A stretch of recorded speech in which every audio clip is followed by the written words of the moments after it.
I'm just going to start recording. I'll probably have to edit it after, but that's okay. All right. Well, welcome to the episode 1 of the currently unnamed podcast, but will eventually have a name in the near future. My name is Sneb, and this is, do you want to just be called like Bacon or Bbaconboy? Or like what do most people say? Most people say call me Bacon. Okay. Yeah, Bacon it is. Bacon. Awesome. Well, I'm thrilled that you're here and that you're willing to talk to me today. I feel like we have a pretty important topic at hand. Something that I've seen a lot of people discussing on Twitter. There have been, specifically in the Guild Wars 2 community, there's actually been a lot of like anger back and forth with people, and there's different camps of belief on the topic of difficulty in video games. And I wanted to talk to you specifically about this because you've been kind of open about some of your struggles, and you've mentioned that you have different disabilities and whatnot, and I would love to hear your story and your perspective on difficulty, because one of the common themes I see on things like Reddit or YouTube or whatever is people say, oh, well, you need to make video games really easy so that even people with disabilities can do it. And whenever I have heard that, it kind of irks me. I have a brother that has a disability. He has muscular dystrophy, Duchenne muscular dystrophy. And so I hear that and I go, just because you have a disability doesn't mean that you need everything to be easy, or that you don't respect a challenge, or that you can't do what other people can do. Anyway, that's where I kind of stood on that. And I'm very curious to hear sort of your story, your perspective. So I have cerebral palsy, spastic quadriplegia, which pretty much means I have difficulty using like all my limbs. I can't walk. I'm in a wheelchair. Of course, I have a speech impediment. My right hand's spasm like all the time. I have 90% control of my left. Video games. I play Guild 2 a bunch. I play other video games a bunch, probably too much. But yeah, that's everything. I'm looking forward to this topic and discussion. Yeah. Your microphone is cutting in and out just a little bit, so that would indicate that you probably need to move it just a little bit closer if possible. And then that way it won't cut out. But yeah, we got most of it, so it's fine. Yeah, you said you play Guild Wars a little too much. Yeah, don't we all, right? Yeah. Yeah. So I guess where I want to lead is, how does having cerebral palsy and these different challenges impact the way that you interact with the game and engage with the game? So since I have like limited to control over my left or my right hand, I can only play one my left hand, but I can do all the raids, all the strikes. I can do TM fractals. I can do like everything this game has to offer. So it doesn't really limit me. Of course, I wouldn't be like the best player, but like I can be damn good. Yeah, you can. I mean, I've played with you a little bit, and I think one of the beautiful things about video games is that honestly, no one would ever know, right? Unless you told them, no one would have any idea about the things that you go through on a day-to-day basis, because you are doing some of the most difficult content in the game. So for people that are watching, for context, doing CM fractals and doing raids, that is the most difficult content in Guild Wars 2. And so if you can do that, you're probably from a gameplay sense, you're probably among like the top 5% of players. Now, there are obviously people that are the 0.0001%, and those people are like speed clears. They do raids super fast. They're really efficient. But if you can do the things that Bacon just described, then you are a very good gamer in Guild Wars 2. You are very, very good. And so I think that's kind of cool because it doesn't matter in a sense if you have these challenges and whatnot, because you can just go and do it in this game. You've clearly had to practice and learn to like work around some of these challenges. Like, would you actually mind explaining a little bit further how you play the game? Because I know you mentioned that you have these spasms in your hand, and so what do you do? How do you actually use your keyboard and mouse? Like, what is? Because I'm just curious. I think you actually made a video about this once too. Yeah, I did make a video. It, um, uh, it, it's on YouTube, so if maybe you can maybe link to it or whatever. Yeah, But well, I play. I don't use a mouse. I use primarily the keyboard, and I have all the weapon skills for 1 to 5, and I have all the keys, all the utility from Z to B. So I just kind of use my skills and kill stuff. But one thing I wanted to say is I play pretty much every class besides Mesmer. I'm getting my Mesmer right now, but I play all. I play PS, Druid, for Ellie, for PvP, for Sword. Dragon do Firebrand, heal Firebrand, Condy Firebrand. Radcliffe, Condy, Condy,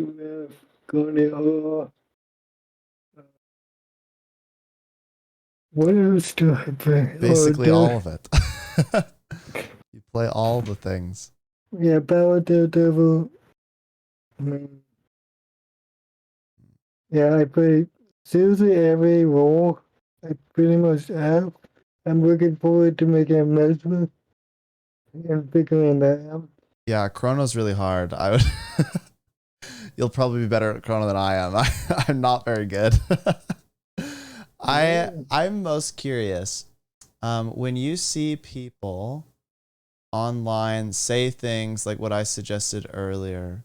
When they say things like, "Hey, I like they have to make this content really, really easy so that people such as people with disabilities have the ability to beat it." What do you think about when people say that? So my fear is they, my fear is their art is their art is in the right place, but to me it sounds ableist because you pretty much say because you disable you you uh, because you're disabled you can't be good at video.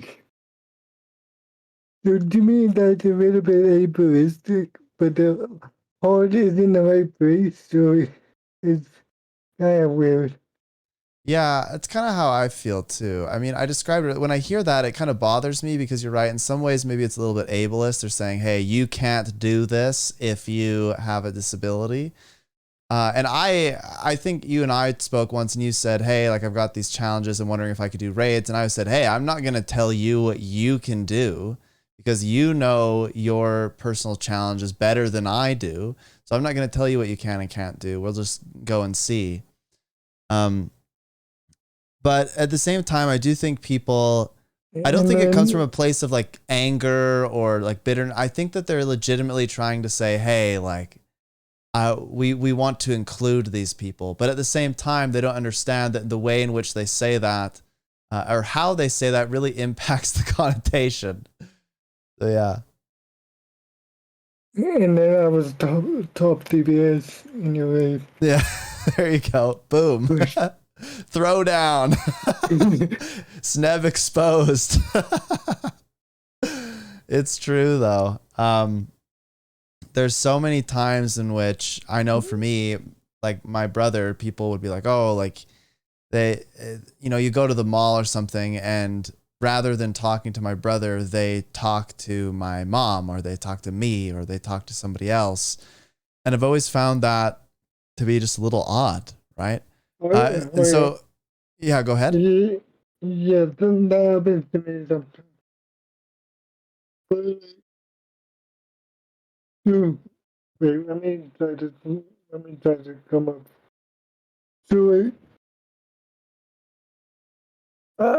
to me, so we can't get to do this regularly, but to me, like, I don't want game developers to be pigeonholed and make it all easy games, because that will ruin the creativity that games have. What make games so special? And like, to me, there's like probably over like 100,000 games that come out every year. So, so depending on the vision of the game developer and the demographics that they want to please, will determine how how will determine how easy the game should be. Mhm. And that's why there was this, this is why I think people do have such a problem with it, because they didn't really have a vision of what they want Guilds to be. Because they have so much iteration of each PvP, PvE scene, like dungeons, fractals, raids, strikes, and open world and story. So they never like sat down and like, okay, what do we want Guild Wars 2 to be? And then just focus on that. Yeah, I agree with you. I think there's been a lot of turnover at ArenaNet, right? And there just is in the game industry in general, so you can't really blame them. But as you have different people funnel in, you have different visions, and at some point, if there's a long-term vision and your leadership leaves or moves to a different game or onto another project or whatever, that vision starts to get very confusing. And I think that we've experienced that in Guild Wars 2, especially in the last few years after the big layoff, right? That those all those Yeah. layoffs at ArenaNet, and then suddenly they were working with, the teams were consolidated, people left. It was just a lot to take on. And so as an organization, that's very difficult to overcome. But I agree, like you shouldn't go, and I actually like what you said about creativity, right? If you just say, okay, well, we need to make it so that, you know, literally anyone, even if they can't, how do I explain this? We need to make it so that every piece of content in the game is 100% doable by anyone in the game. If you say that and you design a game with that methodology, then you really limit yourself, because the reality is that no matter who you are, disability or not, you are going to hit a skill cap, and everybody's skill cap is lower, higher. Everyone's different. My wife, for example, she doesn't really play with a keyboard and mouse, and so she struggles in games like Guild Wars 2 because she's never had to do that before. And so when she goes and she plays this game, she's not going to be very good at least not right away. It would take her some significant practice and working on her coordination with a mouse and keyboard. And so if you design the entirety of the game around that, that's pretty problematic. I think for me though, where things get really interesting is when you design things like story to be very, very, very, very accessible. So much so that you hardly have to play it to win, so to speak. And this is where the real hot button issue is. A lot of people want to really debate this issue. And my stance is that if you make the story content or the content that is traditionally used to help you level as a new player, so, you know, beginning areas, if every single event, every boss, every story mission is all so easy that you can go in with any armor, any stats, any skills, and the NPCs in some cases will basically do it for you or be a big help. And then you also have no fail state in any of those situations. So you can't fail. You just respawn a million times. If that happens, then there are significant consequences for people's skill development. It's like if, so I'm in sales. It's like if I went and I never ever had a call fail. So when I'm calling, I'm trying to sell something. If everyone always bought from me, no matter what, I would never become a better salesperson. And so I think that Guild Wars 2 suffers from this a little bit. There's a lower population in Guild Wars 2 endgame because, well, one, I think that there are people that just prefer like hanging out and doing meta events, not really worrying about their gameplay, and that's fine. I do not want anybody to think that I'm against that. If that's what people like to do, then everyone can play the game however they want and experience it in their own way, and I think those are all valid. But the issue is that for people that actually are interested in dabbling into endgame later, they struggle because there's nothing else in the game that has promoted their skill development in a meaningful way. What do you think about that? So, can I touch on something really quick first? Sure. So, we talked about this like a week ago. Mm-hmm. So I was thinking about it. To me, there were two different types of accessibility for video games. I go like we are talking about the gameplay aspect of accessibility, but there also this thing called this thing that I call mechanical accessibility, which which which I define. Can a person with a disability or whoever play your game can actually play a game with adaptations or without? Mm-hmm. So what with this is this is a this is a disability where I'm actually really focusing, and I think the game devs and other companies like Razer and Rocket should be focusing like more attention to. So what do I mean? Like, so like having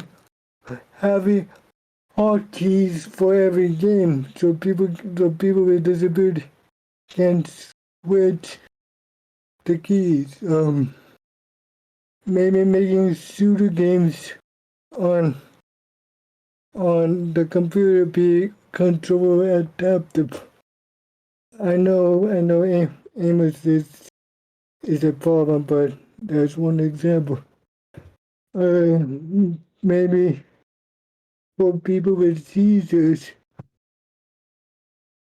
maybe being able to turn down the brightness of the screen so they won't see like all the lights, and that might induce their seizures. Those type of things are chemical and sensible, and those are the things where I think more focus should be like, can someone with a disability play play your game? Mm-hmm. Yeah. So basically, there are two kinds of accessibility: mechanical and gameplay. And so what I suggested was mostly a gameplay accessibility issue. And what you're saying is, hey, the real issue for somebody, especially somebody who has disabilities, is can you actually even play the game? Because if let's say that Guild Wars 2 didn't have action cam or anything, it didn't let you change your hotkeys, you might not be able to play it at all, right? I mean, I don't think you use. Do you use action cam? I don't think you do, right? No. Yeah, no. But the point is, if you couldn't change your hotkeys, it would make the game very difficult to play for a lot of people. Yeah. And I know there's actually some people who play with a controller. Or I met somebody who has some wrist issues, and they basically play with like some kind of touchpad or something, and then they use mostly their mouse and mouse buttons. And so if they didn't have that ability, they actually just wouldn't play the game. And that's a shame, because it's not that they just couldn't. There'd be no physical way. And so I think you're correct.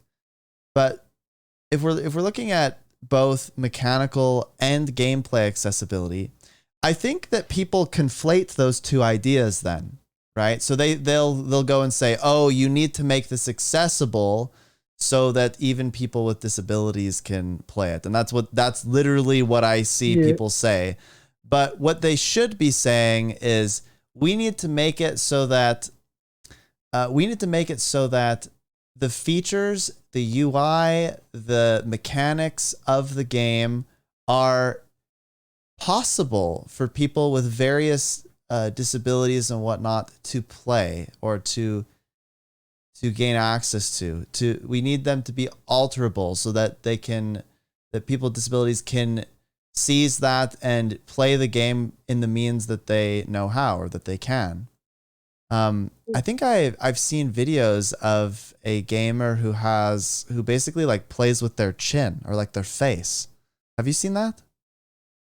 No, but exactly, because I guarantee if we make every game mechanically accessible, then there will be really good players. There might be medium players, and then there will be unskilled players, just like a regular population. So I don't think, and that is okay. We don't need everyone to be like great at a game. Yeah, I don't know why it is that the term participation trophy is thrown around quite a lot. And I don't know. I'm not a big fan of participation trophies. That doesn't mean that they're inherently bad or that they're not a good thing or whatever. But to me, the issue is that if you give everyone the same trophy, right? Like there's a difference between somebody getting a gold medal and then somebody getting a medal for coming out and competing. I think that's kind of like, to me, that's okay. That's good. It's recognizing that people put in an effort.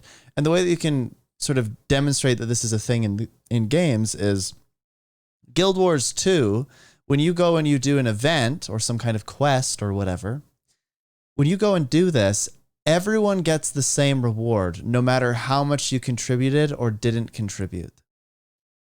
And so what happens when that occurs is people start to get a little docile. They don't care so much about really trying because there's no reason to. There's no reason to improve your skill at the game. There's no reason to put in a big effort because, well, the person that does 35k DPS is going to get the exact same rewards as somebody who does 2k DPS. And I know right now that people in the comments are going to be like, oh, well, DPS isn't the only thing that matters. And I'm just using that as an example, right? Somebody who does 100,000 healing is going to get the same reward as somebody who did 200. And the problem with that is that it encourages people to be unengaged from the game. And to me, the root of this problem is conflating accessibility. People think that that by making it so that everyone gets a participation trophy, that's becoming accessible. And I don't know if I like that too much, because I think it suggests that people can't improve, or that people can't, make strides to improve. I don't know. What do you think? So this is my take. Now, should there be like a participation trophy out there? Yes. Should givers do be like that? That's up for debate. That's up to arena to decide. So if arena make all the games like a participation trophy, then that's the give.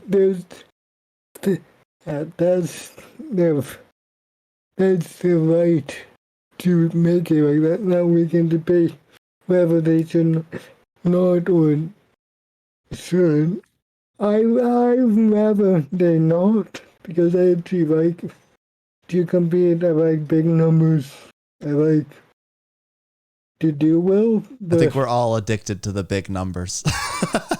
Where are the big numbers at? But yes, there should be games out there that are very easy, like very easy to play, like AFK Arena. Yeah. For those type of players, I don't. Every game should be like Dark Souls or whatever, but like there need to be both. Mm-hmm. Now the debate is with the Guild 2 community is which side do you fall on? Where do you want the game to go? And should there even be sides, right? That's the other thing. I that's a very good point, right? Arena has the right to do this. They can design the game however they want. Now, should it be this way is the question. And my should it be is, I think that participation trophies can be positive, because if everyone gets a reward from the event, at least you didn't waste your time. I think people value their time, and if you're not a super experienced player, or maybe you're not doing the highest damage, I still think you should get rewarded. I think it would be silly if you went into something and you didn't get a reward.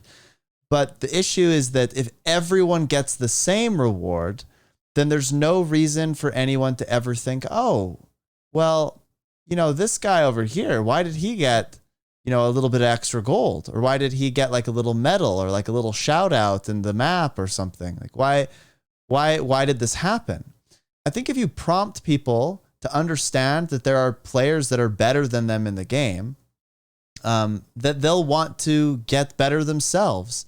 And there's nothing wrong with not being the best one in the map. There's nothing wrong with being the worst one in the map. And I don't think they would denote who is the worst on the map. But I think it would be cool imagine if they did that. That person would get absolutely annihilated every time they did anything. But congratulations, you suck. Yeah, congratulations, you did 4 DPS. Here's your trophy. It's like 6 different spikes. Anyway, I think it's just really valuable that people understand that there is somewhat of a hierarchy. Not that there has to be a total hierarchy and you're a peasant at the bottom or anything, but it just like the PvP leaderboards, it's kind of cool to be like, wow, like that player's really good. Like they had to practice, they have some significant skill. I wonder if I could message them and they could tell me I wonder how I can become like them, right? How do I become a better player? And I think the only way that you do that is, well, actually there might be a couple ways. One of the ways is you just internally want that. You desire to become better. And if that's the case, then you're going to consult external resources. You're going to go and get ARC DPS. You're going to talk to different people. You're going to look up builds. You're going to look up YouTube videos. But alternatively, if you're not like that, if you're not internally motivated, you need some sort of external kick in the pants, so to speak, so that you'll be prompted to go do these things. And the only way that I can see that happening is if you're not getting max rewards all the time. Right now, there are people that go in with 30 plus alt accounts and they AFK with minions in Dragonstorm and they get exactly the same rewards as I do. And that's the frustrating part about this accessibility argument. Whenever I bring that up, I feel like people, and this is the reason we're talking. I always am scared to bring this up because I feel like people take that little snippet of what I said and they try to twist it on me and think that I am trying to offend people who have different physical abilities, or that I'm trying to prevent people from experiencing the game. And that's really not my intention at all. I'm a really firm believer that people should be able to play the game whichever way that they desire. But I think it's really bad for the game when the content is so easy that you can have 30 accounts in there that are doing quite literally nothing because the player's not engaging with them really at all. Their minions are just moving around for them. And that person will get rewarded for that. If there was a way to measure your performance and make it so that those people, they'd maybe still get something, but it just wouldn't be a ton. And then the people that are performing in the, like, I don't know, let's say the top 25%, you could do it like top 25, top 50, bottom 50. So that should be gold, silver, bronze, right? And if you did that, you maybe got like 1.5 times to 2 times the rewards in gold. Maybe silver gets 1.25 to 1.5 times the rewards, and then everyone else just gets the regular rewards.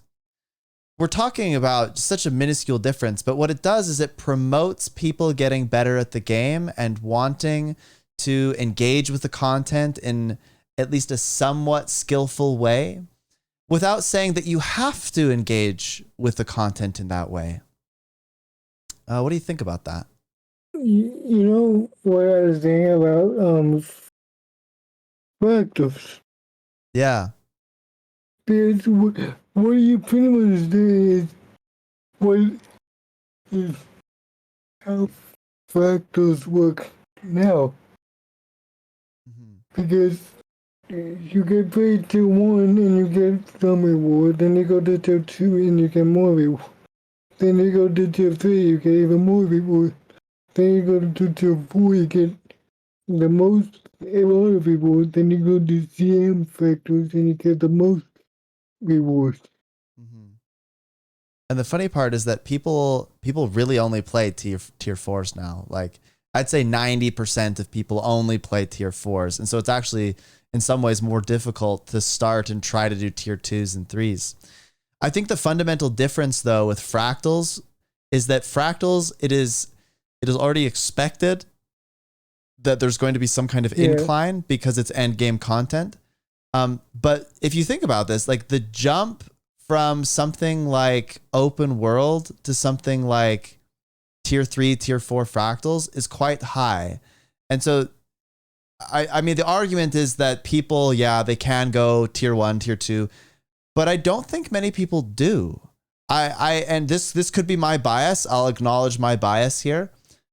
I've always thought that most people, they go in and they might try out fractals in tier 1 and 2, but they jump into tier 4s as soon as they can. Because it's just way harder to get groups for tier 1, tier 2, tier 3 even.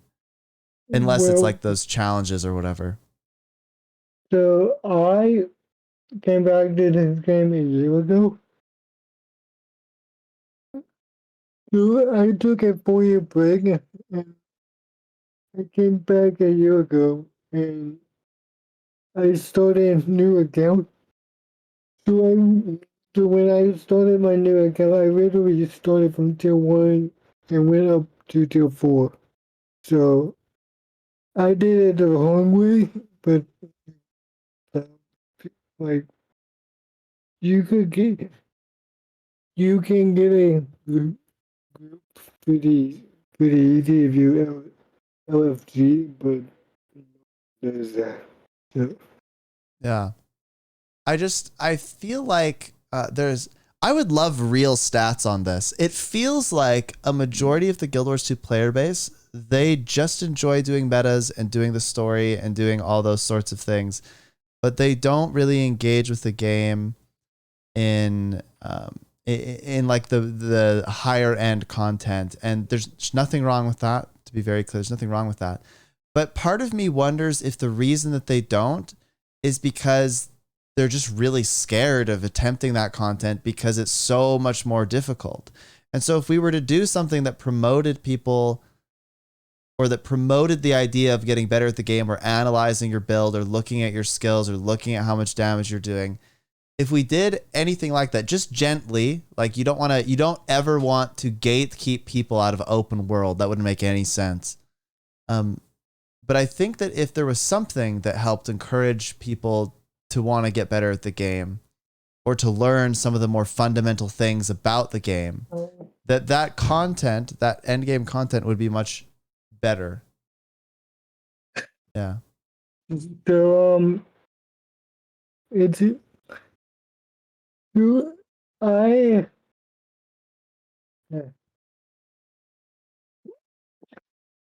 so I had an idea of what Karina can do for the future to make it to appease the most people. I think besides the people that want to play solo, those people won't be happy with my idea, but it's the game is an MMO, so you have to play with people.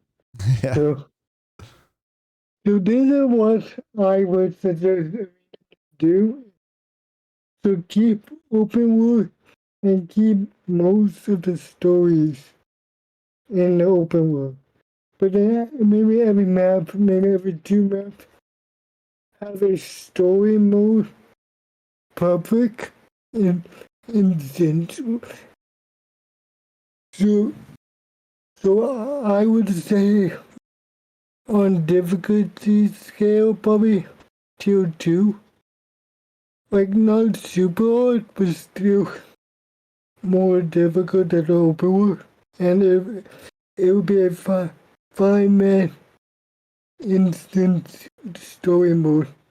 Then from that story mode, make a strike out of it. 10-man. Make it a little bit more hard. The EOD is supposed to be doing this. And then what I would like to see is at the end of the story, at the end of the Living World expansion, make a 10-man raid story. The story mode would be easier, maybe like a tier 4 comparison, but then have a raid with it that is more challenging, and then you can put a GM with that to make it more challenging, and then it will kind of scale up to, to the final like boss fight. So it's almost like applying difficulty levels without actually applying difficulty levels. You just put the content in different forms so that there's some familiarity with the boss, perhaps, but in different ways that you engage with it, whether it's, you have 10-man content, or you're going in to a public strike mission or whatever. If you engage it in different ways, it will just naturally become easier or harder, I suppose. So yeah, I mean that's what they've talked about doing in End of Dragons. I'm curious to see how it goes, frankly. My biggest fear is that they're going right. So right now the ceiling is quite high. And so as a result, the skill ceiling, that is, as a result, I think that there are a lot of people that don't engage with raids, or don't engage with even fractals or anything. And those people, they they don't want more content that they won't play. And I would say they are the majority. And so Yeah. I think that the reason we haven't heard about raids yet is because we just aren't getting any.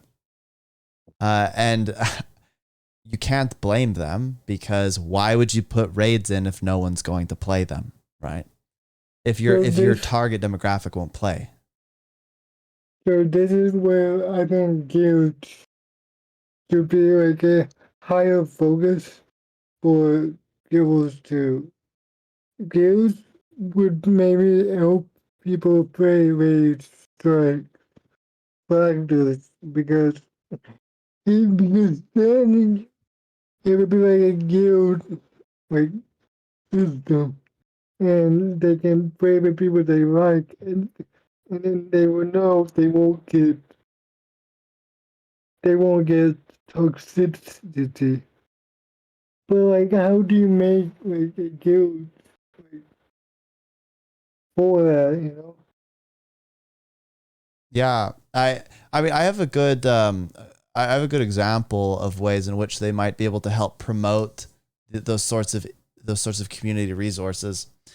A good example is like Raid Academy, right?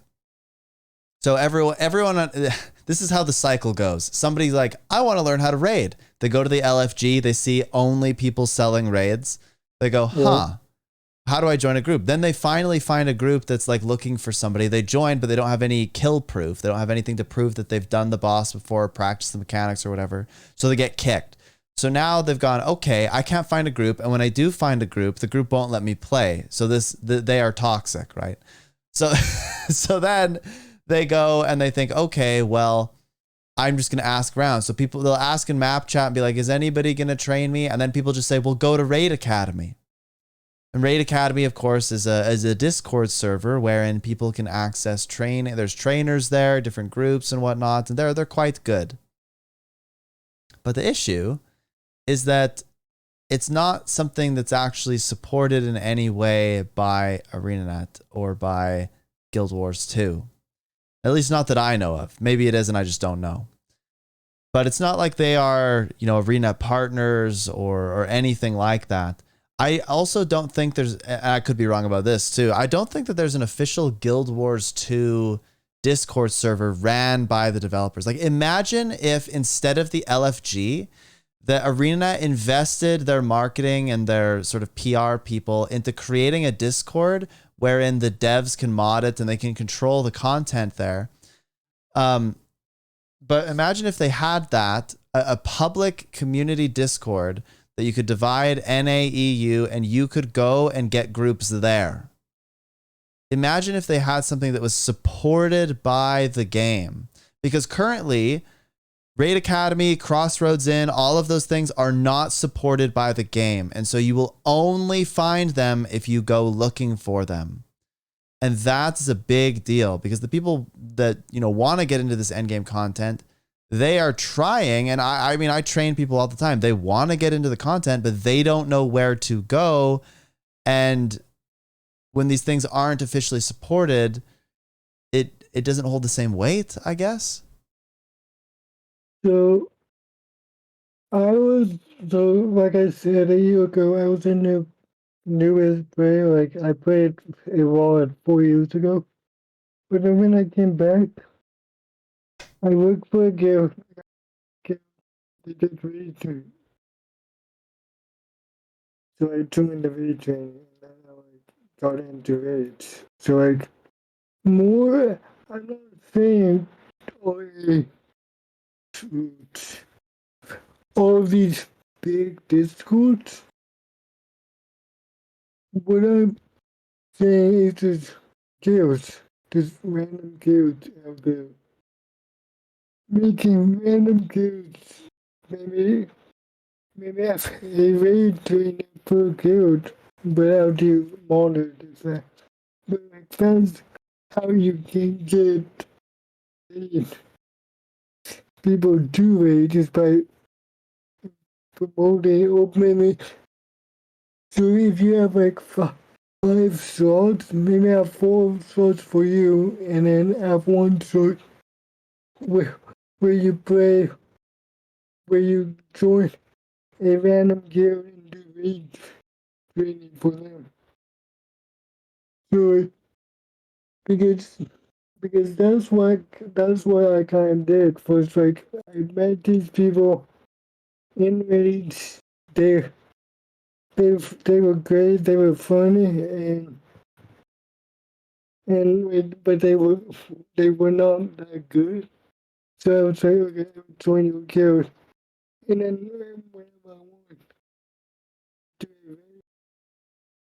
wanted to read and go in, do whatever read and be like, okay, who's new, who's can read the read. So like, so I think the biggest thing is having random guilds, not OA and Grossroot, be the bridge from casual to raider, but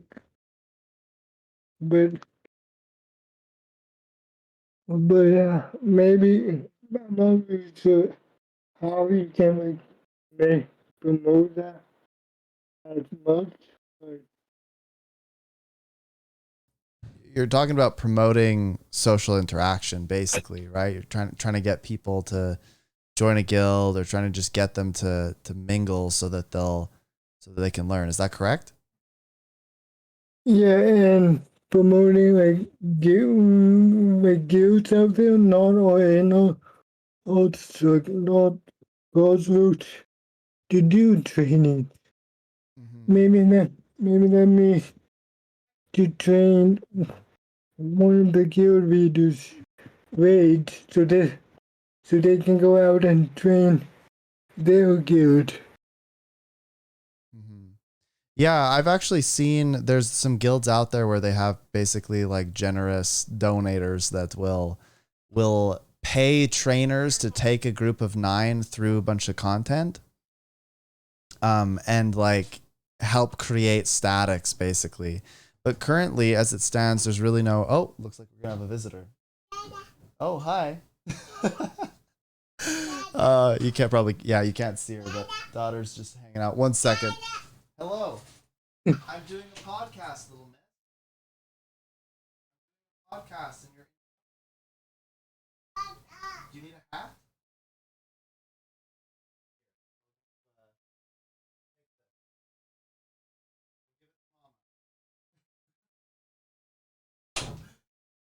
There. Sorry. Classic. No Sorry, what were we worries. talking about? Yeah, there's different guilds and things that like, they train people and stuff. What were you saying? I was just thinking whenever I read, I mostly use LFG, and I had two people at two separate times that came in and was like, "I'm new, can I join?" I'm like, "Okay, do you know the fight?" They both say yes, and I'm like, "Okay, you gotta join." But if even if they didn't, I would probably give them 1 or 2 minutes of explanation and then just go in because like I love Teapot. My Teapot said if you can carry 1 or 2 people through a raid, you bad. It's true. I don't know. So so that's kind of like my philosophy. If you see me in the LG and you knew where we have 9 or 8 experience, I won't care. You can join and you can be around. So other people need that philosophy. Just if give explanation, maybe 1 minute explanation, here on the main point, and then just go for random LFGs. Yeah, I think a lot of the times, I've become fairly well known now for training players on NA, And every teacher has a different methodology, but I would say that mine is I like to take 3 to 5 experienced players, a couple semi-experienced players, and then three or so new players and put them all together. And the reason I do this is because for the experienced players, you're gonna have to really, really pull your weight and then some if you want to succeed. For the semi-experienced players, it's gonna push them too because they're gonna be out of their comfort zone, and it's not gonna be just easy goings with 7 experienced players, right? And then for the trainees, they still have to push a little bit and carry their weight. Otherwise, the experienced players have to really push it, right? And I like this because then everybody learns, and it's fun, and it feels good when you get the kill. If you're a player and you're brand new and you go in with 9 experienced players and you kill the boss in the first pull, let's be honest, you probably didn't contribute a lot. Probably. If it's your first time, if you hadn't practiced your build much, if you didn't really know the encounter, you probably weren't doing a lot. But you probably wouldn't even know if you didn't have arc and whatever up. Yeah, but like for a random LFG, that would be fine. For a trainee like you do, then yeah. But I'm talking about Oh yeah. a random LFG that you don't plan to train anyone. If you bring like 1 or 2 people along, 9 people should be able to carry. Yep. I don't even think it matters if it's a training or the LFG. If you go into an LFG as an experienced player, you basically just have to expect that you're going to get a big assortment of experience levels and be okay with that. And this is where the whole KP argument comes in and all that stuff. I don't think we need to go into that, but like the point is, if you go into the LFG, you basically have to know that you're always going to encounter players that are fairly new, and how you deal with that situation is really important. You know, like, are you going to are you going to like freak out if somebody's not very experienced or they're not doing a lot of damage, or are you just going to suck it up and go and help them, right? And I think, like you said, giving people a little short explanation of what to do is pretty important. And it's something that I've started doing more. And I always notice when I forget now, because there will be like something wrong that somebody does. And I'm like, why did you do that? Oh, I didn't know, right? So whenever I go in LFGs, I always offer to help. But So I have 2 things to say about this. First, I come back from a first-person shooter. I play like Call of Duty, Gears of War, Halo. So whenever you play those games, you know people are back. So it's pretty much 1 against 11. So so that's why whenever I go to LG, I don't take it that seriously. I figure everyone's stuck, and I'm gonna have to do my best to carry this group. Um, the second thing is I joined one of my friends' groups like 2 months ago, and they were trying to do VG. They had 7 people. They're all guild members, so it was cool. They wiped like a lot, but they were having fun. It was all good. But when I joined, this guy had 2300 toughness and wasn't supposed to be the tank. oh. Yeah. Uh-oh.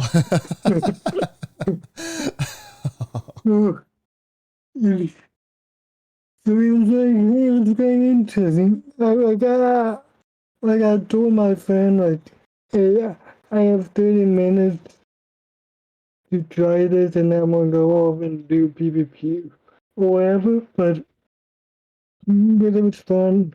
I gave them tips to help them, but it was like, but I was just running around having fun. So like it just depends on the group. Like like it like if all people say if you want to make a group, LFG, like make your own group. I joined this group that said, hey, I want to do Kosovo and in the attack. So I joined, I set it up for them, and we kill Kosovo. But just, just like understanding the group that you're in, and like you said, every time you go into LG, no, it's gonna be a wide arrangement, and go in to every LFG planning that you're gonna have to carry, and then you will never get mad at anyone. Yeah. Except yourself. You can get mad at yourself. Actually, Yeah, it's amazing what can happen if you start putting the blame on yourself more than others. I know that as a trainer, I'll be like, you just killed the group.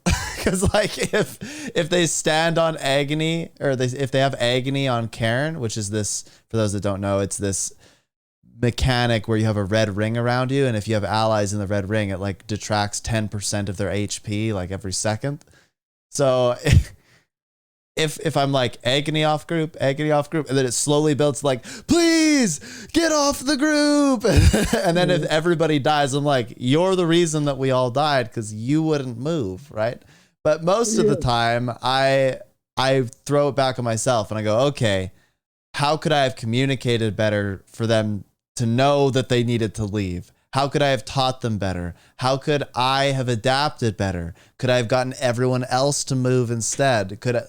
And if you start to think about the game, or just really most of your life like that, if you think like, how could I have done better rather than how could the people around me have done better, then you will fix a lot of problems. You'll actually address a lot of issues.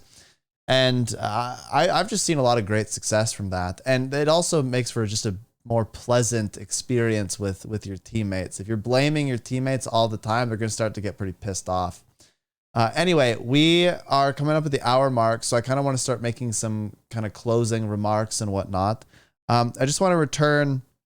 I think we've jumped quite a bit from topics ranging in difficulty level, what people should do in raids. We've talked a little bit about accessibility, the different kinds of accessibility, and I just want to touch on that one more time.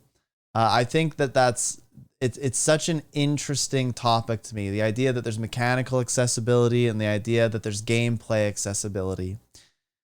I think that you can speak for this better than I can, given that your experiences and your life.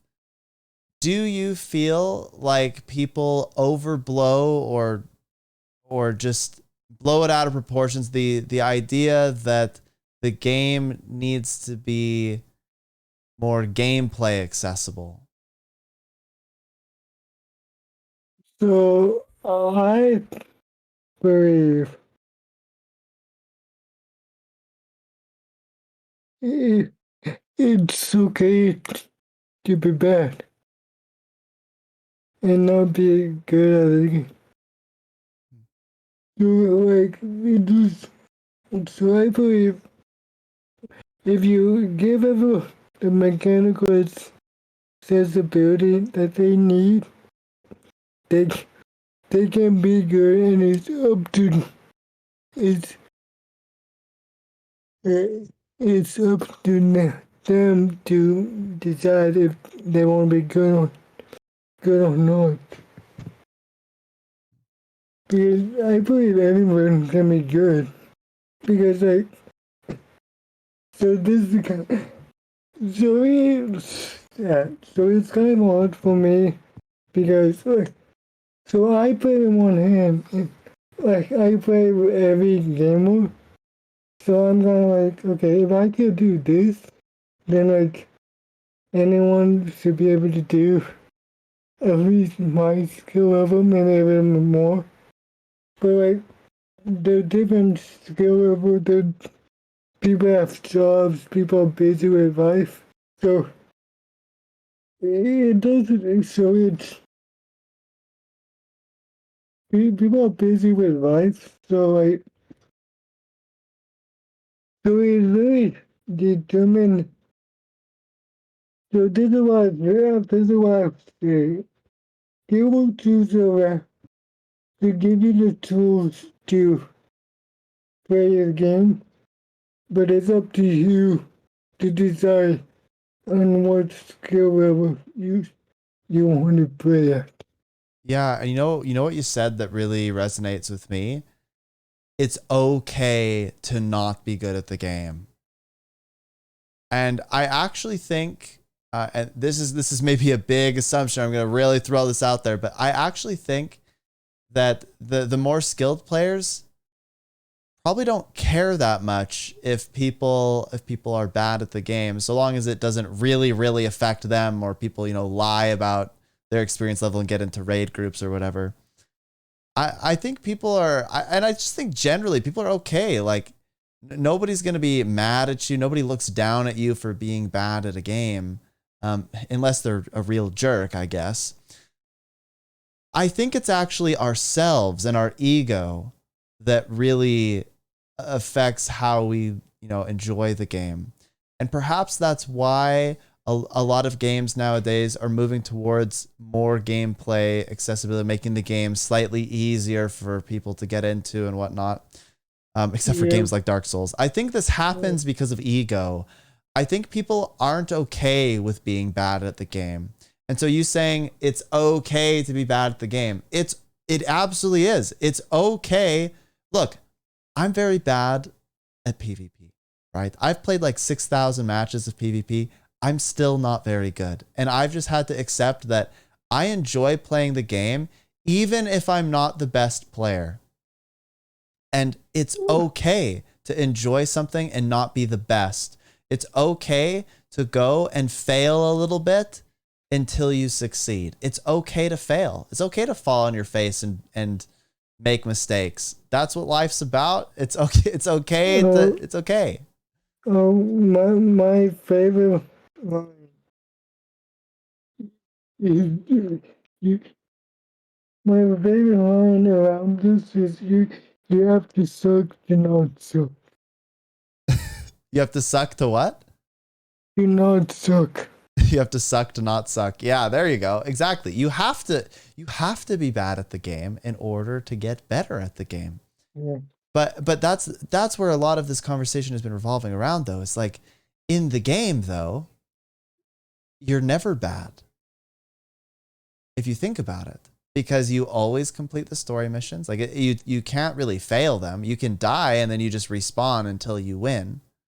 And so there's really no instance where the game says, hey, you might not be very good at the game right now. I mean, I like to compare it to Pokemon a lot. If you fail at a Pokemon, like if all your Pokemon die, you have to go back to the Pokemon Center, right? And you have to pay like a little bit of money and stuff. What do you have to do in Guild Wars 2? There's not really a punishment in any way. And I'm not saying that there necessarily needs to be, I guess, but it's hard to learn from failure when there aren't very many times where you fail. I think there are a few meta events that can fail, but usually they only fail if you got into a late map and everybody's AFK. Yeah. So it's just a good question. I'm curious what the YouTube commenters and whatnot will think. I really appreciate you coming on and talking to me. I think these are interesting conversations to have. And I think that your insight here is very valuable. And I just am very grateful that you were willing to put yourself out there and come and talk to me. So thank you. Yeah, of course. Thank you for having me. Yeah. Anyways, that's it. Go check the links in the description so you can go see Bacon's YouTube channel and whatnot. Also, my links are down there. I stream on Twitch. Yada yada yada. I stream too. Yeah, I'll put the Twitch in there too. Don't worry. Yeah. All the links down in the description. Comment, let All us of know them. what you think. Yeah, I was just going to put infinite links in the description. Just let me know what you think about this. It's a big topic. My goal was to remain kind of neutral while also injecting my own perspective in here. I would love some feedback. Comment below. What do you think about this mechanical accessibility versus gameplay accessibility? Are games becoming too easy? Are we harming people's ability to become more skillful at the game? What can games do in that regard? I'd love to hear your feedback. Also at me on Twitter. Anyways, thanks so much. This was the Unnamed Podcast, episode 1. It will probably have a name by the next time. But until then, stay classy, my friends. Go out, be good, be kind to one another, do good things. Don't let your dreams be memes, and we'll catch you next time. Bye.